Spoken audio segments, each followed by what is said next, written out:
Hello everyone, welcome back. This is Harikrishna Kadiyala. Chandipur virus మన దేశంలో గుజరాత్, మహారాష్ట్రలో బయటపడింది. అసలు ఈ డిసీజ్ అంటే ఏంటి, ఈ డిసీజ్ గురించి ఫుల్ డీటెయిల్స్ అండ్ ట్రీట్మెంట్స్ గురించి one of the finest homeopathy doctor in Hyderabad, Fidicus homeopathy CEO and chief doctor Bharadwaj గారి స్పెషల్ ఇంటర్వ్యూలో తెలుసుకుందాం. భరద్వాజ్ సార్, రకరకాల వైరస్లు బయటపడుతూ ఉన్నాయి. ఇప్పుడు కొత్తగా చండీపూర్ వైరస్ అనేది ఒకటి మళ్ళీ బయటకు వచ్చింది. రకరకాల న్యూస్ దాని గురించి వస్తున్నాయి. సో అసలు ఈ చండీపూర్ వైరస్ అంటే ఏంటి? ఇది సడన్గా వచ్చింది కాదండి. చండీపూర్ వైరల్ ఎన్సెఫలైటిస్ అంటారు దీన్ని. సో ఇది మనకు పాతకాలం నుంచి ఉన్న డిసీజే. ఇండియాలోనే ఫస్ట్ ఐడెంటిఫై అయింది ఎప్పుడంటే 1965లో ఐడెంటిఫై అయింది అనమాట. 1965లో ఏమైందంటే 329 చిల్డ్రన్ కిడ్స్కి వచ్చిందనమాట. దాంట్లో 183 కిడ్స్ చనిపోయారు. సో ఇది మనకు కొత్త కాదు, పాత డిసీజే. ఇది అప్పటి నుంచి వస్తూనే ఉంది. మనకు ఒకసారి 2002లో వచ్చింది, 2003లో వచ్చింది, 2004, 2010, 11, 12లో వచ్చింది. అదేవిధంగా 2014లో వచ్చింది.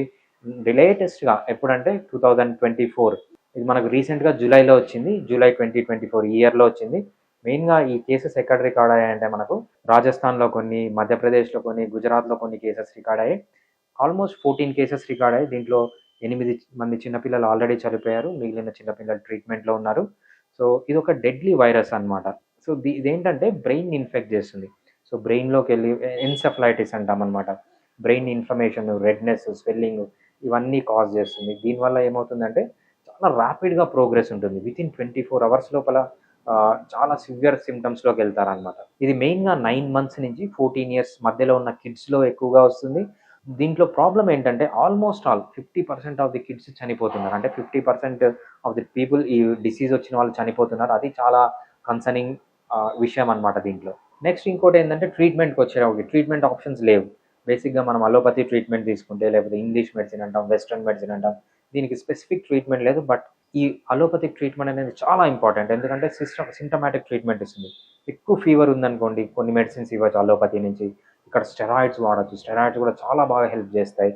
అదేవిధంగా మనకు యాంటీపైరటిక్స్ అంటాము, పెయిన్ కిల్లర్స్ అంటాం. పెయిన్ కిల్లర్స్ కూడా కిడ్స్ పెయిన్ ఎక్కువ ఉన్నప్పుడు పెయిన్ కిల్లర్స్ వాడచ్చు. సో ఆల్మోస్ట్ ఆల్, లేదంటే కన్వల్షన్స్ వస్తాయి, ఫిట్స్ వస్తాయి అంటారు కదా, ఫిట్స్ వచ్చినప్పుడు కూడా మనం అలోపతిక్ మెడిసిన్స్ అనేవి వాడచ్చు. అలోపతి ఇక్కడ చాలా ఇంపార్టెంట్ రోల్ ఉంటుంది. అదేవిధంగా హోమియోపతి కూడా చాలా ఎక్సలెంట్గా పనిచేస్తుంది. మనకి ఇంతకు ముందు వచ్చింది జపనీస్ ఎన్సెఫలైటిస్ అని. అది వచ్చినప్పుడు హోమియోపతిని ప్రివెంటివ్ మెడిసిన్గా కూడా ఇచ్చారు. సో అదేవిధంగా దీన్ని ప్రివెంటివ్ మెడిసిన్గా కూడా ఇచ్చు. హోమియోపతి ప్రివెంటివ్ మెడిసిన్గా ఇచ్చినప్పుడు చాలా బాగా పనిచేస్తుంది. వాళ్ళ ఇంటెన్సిటీ ఆఫ్ ది సిమ్టమ్స్ కానీ, ఫ్రీక్వెన్సీ ఆఫ్ ది సిమ్టమ్స్ కానీ, డ్యూరేషన్ ఆఫ్ ది సిమ్టమ్స్ కానీ తగ్గిస్తుంది. సమ్టైమ్స్ హాస్పిటల్ అడ్మిషన్ వరకు పోకుండా చూస్తుంది, లేకపోతే అడ్మిట్ అయినా త్వరగా డిశ్చార్జ్ అయ్యేటట్లు చూస్తుంది, డెత్ వరకు పోకుండా చూస్తుంది. సో మనం చెప్పలేము అంటే ఏ విధంగా హోమియోపతి పనిచేస్తుంది. బట్ డెఫినెట్గా అలోపతితో పాటు ఈ హోమియోపతి తీసుకుంటే చాలా ఎక్సలెంట్గా ఉంటుంది. అదేవిధంగా ఏ స్టేజ్లో ఉన్న డిసీజ్, ఫస్ట్ స్టేజ్ కానీ, సెకండ్ స్టేజ్ కానీ, థర్డ్ స్టేజ్ కానీ, సో హోమియోపతి మెడిసిన్ చాలా ఎక్సలెంట్గా పనిచేస్తుంది అన్ని స్టేజెస్ ఆఫ్ ది డిసీజెస్లో. సార్, ఇది ఆఫ్టర్ ఏ లాంగ్ గ్యాప్, చాలా సంవత్సరాల తర్వాత ఈ డిసీజ్ అనేది మళ్ళీ వచ్చింది. సో ఈ డిసీజ్ గురించి మనకి తెలియడానికి దీని యొక్క లక్షణాలు, సంకేతాలు ఎలా ఉంటాయి? ఈ డిసీజ్లో సైన్స్ అండ్ సిమ్టమ్స్ చాలా ఇంపార్టెంట్. ఎందుకంటే టైం ఉండదు, ఇది ర్యాపిడ్గా ప్రోగ్రెస్ అవుతుంది కాబట్టి డిసీజ్ని మనము బ్లడ్ని టెస్ట్కి పంపించి అక్కడి నుంచి తీసుకొని వచ్చేంత ఉండదు. అందుకు సైన్స్ అండ్ సిమ్టమ్స్ ప్రజలందరూ చాలా బాగా గుర్తుపెట్టుకోవాలి. ఇనీషియల్ స్టేజ్లో ఎలా ఉంటుందంటే ఫ్లూ సిమ్టమ్స్లా ఉంటుంది. కొంచెం ఫీవర్ రావడము, మైల్డ్ హెడేక్ ఉండడము, నాజియా అంటే వామిటింగ్ వచ్చినట్లు ఉండడము, లేకపోతే వామిటింగ్స్ రావడము, ఇవన్నీ ఇనిషియల్ స్టేజ్లో చూస్తాం. నెక్స్ట్ స్టేజ్లో వితిన్ 24 hours ఏమవుతుందంటే ఇవన్నీ సీరియస్గా మారిపోతాయి. ఏంటి, కన్వల్షన్స్ అంటే ఫిట్స్ రావడము, హై గ్రేడ్ ఫీవర్స్ రావడము, డయేరియా అంటే లూజ్ మోషన్స్ రావడము, డిస్ఓరియంటేషన్ అనమాట, అంటే బాగా కన్ఫ్యూజన్ రావడం కిడ్స్లో. అదేవిధంగా మనం ఇల్యూజన్స్, డెల్యూజన్స్, హాల్యూజినేషన్స్ అంటాం. ఇల్యూజన్స్ అంటే ఒకదాన్ని ఇంకోటి అనుకోవడం. ఒక చేతిలో పెన్ను ఉంది అనుకోండి, దాన్ని గన్ అనుకుంటారనమాట చూసి. సో దాన్ని ఇల్యూజన్స్ అంటారు. డెల్యూజన్స్ అంటే స్ట్రాంగ్ ఐడియాస్ అనమాట. ఏంటంటే పక్కన ఎవరో దొంగలు ఉన్నారు, లేకపోతే పక్కన పులి వచ్చింది, సింహం వచ్చింది అంటూ ఉంటారు అనమాట. ఇవి డెల్యూజన్స్. అదేవిధంగా హాల్యూజినేషన్స్ అంటే లేనిది ఉన్నట్టుగా ఊహించుకోవడం. అంటే వాళ్ళ ముందు ఒక దయ్యం ఉన్నట్లు, లేకపోతే ఎప్పుడో చనిపోయిన వాళ్ళు వీళ్ళు కనపడినట్లు. సో ఇలాంటి సిమ్టమ్స్ వస్తుంటాయి అన్నమాట. ఇవన్నీ డిస్ఓరియంటేషన్, బ్రెయిన్ వల్ల ప్రాబ్లం. నెక్స్ట్ థర్డ్ స్టేజ్కి వచ్చేటప్పటికి ఏమవుతుందంటే అన్కాన్షియస్నెస్, డెత్ వస్తుందన్నమాట. సో ఇది చాలా ర్యాపిడ్లీ ప్రోగ్రెసింగ్ డిసీజ్, ప్రతి ఒక్కరూ గుర్తుపెట్టుకోవాల్సిన సిమ్టమ్స్. సార్, నెక్స్ట్ ఈ రేర్ డిసీజ్ని మనం గుర్తించడానికి ఎలాంటి టెస్ట్లు అండ్ డయాగ్నోసిస్ ప్రాసెస్ని ఫాలో అవ్వాలి సార్? రైట్. ఇక్కడ టెస్ట్‌లు పెద్ద ఇంపార్టెన్స్ లేదండి. టెస్ట్‌లు మనము అకాడమిక్‌గానే చేస్తాము. ఫర్ ఎగ్జాంపుల్ ఆ పేషెంట్‌కి ఏ ప్రాబ్లమ్ ఉంది అని మనం బ్లడ్ తీసుకొని పంపించి వైరల్ పీసీఆర్ చేస్తాము. ఆ పీసీఆర్ వల్ల తెలుస్తుంది. కాకపోతే ప్రజలకు దీనివల్ల యూజ్ లేదు. ఎందుకంటే ర్యాపిడ్‌గా ప్రోగ్రెస్ ఉంటుంది. ఇక్కడ మెయిన్‌గా ఏంటంటే సింప్టమ్స్ గుర్తుపట్టాలి. వెంటనే హైయర్ సెంటర్‌కి రెఫర్ చేయడం అనేది చాలా ఇంపార్టెంట్. బట్ పీసీఆర్ టెస్ట్ చేస్తే ఆ వైరస్‌ని కనిపెట్టొచ్చు. సార్ అసలు ఇలాంటి డిసీజ్ చిన్న పిల్లల్లో రావడానికి ఎస్పెషల్లీ 9 మంత్స్ నుంచి 14 ఇయర్స్ మధ్యలో ఉన్న పిల్లలకి రావడానికి అసలు కారణాలు ఏంటి? ఇది ఒక వైరల్ డిసీజ్ అండి. దాన్ని ఏమంటారంటే చండీపూర్ వెసిక్యులో వైరస్ అంటారు. ఇది ఒక డెడ్లీ వైరస్. సో ఈ వైరస్ ఏమవుతుందంటే చాలా రేర్‌గా ఉంటుంది. ప్రతి ఒక్క దగ్గర ఉండదు. చాలా కొన్ని దగ్గరలే ఉంటుంది. స్ప్రెడ్ మనం ఎందుకు అవుతుంది చూడాలన్నమాట. ఈ వైరస్ అనేది హోస్ట్ ఉంటుంది. దీనికి ఏంటంటే మనం శాండ్ ఫ్లై అంటాము. శాండ్ ఫ్లై అనేది ఒక పురుగు అనమాట. మెయిన్‌గా దీని బైట్ వల్ల ఇది ఎవరికన్నా కుడితే వాళ్ళకొస్తుంది. సో అదే విధంగా మస్కిటో బైట్ అంటే దోమల వల్ల కూడా వస్తుంది. అదేవిధంగా పిడుదులు అంటాం కదా, టిక్స్ అండ్ మైట్స్ ఇవి కుట్టినా కూడా వస్తుందన్నమాట వీటిలో ఆ వైరస్ ఉంటే. సో మెయిన్గా వచ్చేది శాండ్ ఫ్లై అంటారు. ఈ శాండ్ ఫ్లై ఎక్కడ పెరుగుతుంది అంటే నార్మల్గా విలేజెస్లో ఏం చేస్తారు, మట్టితో ఇల్లు కడతారు. ఆ మట్టితో ఇల్లు కట్టేటప్పుడు ఆ క్రాక్స్ ఉంటాయి చూసారా, ఆ క్రాక్స్లో పోయి ఇది గుడ్లు పెడుతుంది. ఆ గుడ్లు పెట్టి అక్కడ లార్వా డెవలప్ అవుతుంది. అదేవిధంగా ఇండియాలో ఎక్కువ పేడ యూజ్ చేస్తారు. పేడను డ్రై చేసి ఇంట్లో పెట్టుకోవడము, దాన్ని ఫ్యూయల్ లాగా యూజ్ చేస్తారన్నమాట. ఆ పేడలో కూడా ఈ లార్వా అనేది పెరిగి ఎప్పుడైతే దాంట్లోంచి బయటకు వచ్చి ఇన్ఫెస్ట్ అయినది పిల్లలు పుడుతుందో ఈ వైరస్ అనేది వస్తుంది. సో మెయిన్గా ఇది ఒక టిక్స్ నుంచి కానీ, మైట్స్ నుంచి కానీ, లేకపోతే దోమల నుంచి కానీ, మెయిన్లీ ఈ శాండ్ ఫ్లై నుంచి వచ్చే డిసీజ్ అనమాట ఇది. అయితే సార్ మరి ఇలాంటి ఒక డిసీజ్ మన బాడీలోకి ఎంటర్ అయిన తర్వాత మన బాడీలో ఎలాంటి మార్పులు ఉంటాయి? ఎలాంటి చేంజెస్ ఉంటాయి? రైట్. ఈ వైరస్ బాడీలోకి ఎంటర్ అయిన వెంటనే ఈ శాండ్ ఫ్లై నుంచి బ్రెయిన్కి వెళ్తుంది అన్నమాట. బ్రెయిన్లో వెళ్ళి బ్రెయిన్ డ్యామేజ్ చేయడం మొదలుపెడుతుంది. అదేవిధంగా మన ఇమ్యూనిటీ కూడా అక్కడ పనిచేస్తుంది. టోటల్గా బాగా ఇమ్యూనిటీ మీడియేటర్స్ ఎక్కువైపోయి బ్రెయిన్ డ్యామేజ్ జరుగుతుంది అనమాట. బ్రెయిన్ బాగా రెడ్ అయిపోవడము, స్వెల్లింగ్ అయిపోవడము, అక్కడ నీరు చేరిపోవడము, వేడి అయిపోవడము, బాగా బ్రెయిన్ డ్యామేజ్ జరిగి బ్లీడింగ్ కావడము, ఇవన్నీ ఈ డిసీజ్లో చూసాం. దీన్ని ఎన్సెఫలైటిస్ అంటాం అనమాట. సో ఇది బేసిక్గా బ్రెయిన్ని బాగా డ్యామేజ్ చేస్తుంది. చాలా ర్యాపిడ్గా వితిన్ 24 అవర్స్ బ్రెయిన్ డ్యామేజ్ జరిగిపోతుంది అనమాట. సార్ నెక్స్ట్ ఇది ఒక severe disease and deadly disease కాబట్టి ఈ డిసీజ్కి మనం ఎలాంటి ట్రీట్మెంట్ని ఫాలో అవ్వాలి? ట్రీట్మెంట్ అనేది మనకు 2 రకాల ట్రీట్మెంట్ తీసుకోవాలి. ఒకటి మనం allopathic treatment, homeopathic treatment. First allopathic treatment ఇక్కడ చాలా ఇంపార్టెంట్ అనమాట. దీన్నే వెస్ట్రన్ మెడిసిన్ అంటాం, ఇంగ్లీష్ మెడిసిన్ అంటాం, ఒక కార్పొరేట్ హాస్పిటల్ ట్రీట్మెంట్ అంటాం. Different types of names. ఇది చాలా ఇంపార్టెంట్. ఎందుకంటే ఈ వైరల్ డిసీజ్‌కి స్పెసిఫిక్‌గా ట్రీట్మెంట్ అంటూ లేదు. సింప్టమాటిక్ ట్రీట్మెంట్ అనమాట. సింప్టమాటిక్ ట్రీట్మెంట్ అంటే ఎక్కువ ఫీవర్ వచ్చింది, యాంటీపైరెటిక్స్ ఇస్తాం. అంటే ఫీవర్‌ని తగ్గించే మెడిసిన్స్ ఇస్తాం. కన్వల్షన్స్ వచ్చాయి, ఫిట్స్ వచ్చాయి, యాంటీ ఎపిలెప్టిక్స్ ఇస్తామన్నమాట. అదేవిధంగా ఎక్కువ స్టెరాయిడ్స్ కూడా చాలా ఇంపార్టెన్స్ ఉంది. సో ఎక్కువ బ్రెయిన్ డ్యామేజ్ జరుగుతుంది. స్టెరాయిడ్స్ కూడా ఇవ్వడం చాలా మంచిదన్నమాట. అదేవిధంగా పెయిన్ కిల్లర్స్, ఎక్కువ పెయిన్‌లో ఉంటే పెయిన్ కిల్లర్స్. సో అన్నీ ఇవ్వచ్చు సిస్టమాటిక్ ట్రీట్మెంట్. అదేవిధంగా వెంటిలేటర్ అవసరమైతే వెంటిలేటర్ పెట్టొచ్చు. లేకపోతే ఐసీయూ కేర్ చేయొచ్చు. ఐసీయూలో కూడా పేషెంట్‌ని ట్రీట్మెంట్ చేయొచ్చు. సో అలోపతిక్ ట్రీట్మెంట్ అనేది చాలా ఇంపార్టెంట్ ఈ కేస్‌లో. అదేవిధంగా ఇంతకంటే important homeopathic treatment. Homeopathy treatment దీన్ని ప్రివెంటివ్‌గా యూజ్ చేయొచ్చు. అదేవిధంగా ట్రీట్మెంట్ లాగా కూడా యూజ్ చేయొచ్చు.